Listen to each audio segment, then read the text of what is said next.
On a amélioré les systèmes de désherbage puisqu'on est parti sur des systèmes de désherbage où on traite tâche par tâche ou en interrant, en binant, voire même avec des enjambeurs pour traiter après si on a attendu parce on pense qu'il n'y avait pas d'herbe et puis après il peut y avoir de l'herbe qui arrive, donc on peut toujours rattraper ce qu'autrefois on ne pouvait pas faire.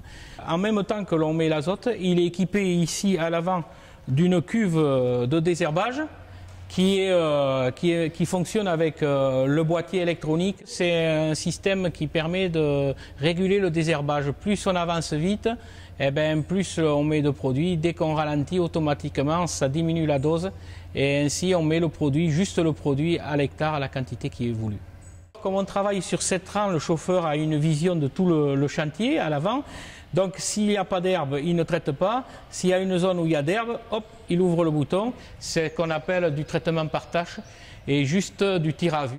Et derrière, à la place du broyeur, puisque maintenant on est à l'époque de la récolte et non de la mise en place de l'azote, il y a un enfouisseur d'azote qui met l'azote et qui en même temps bine.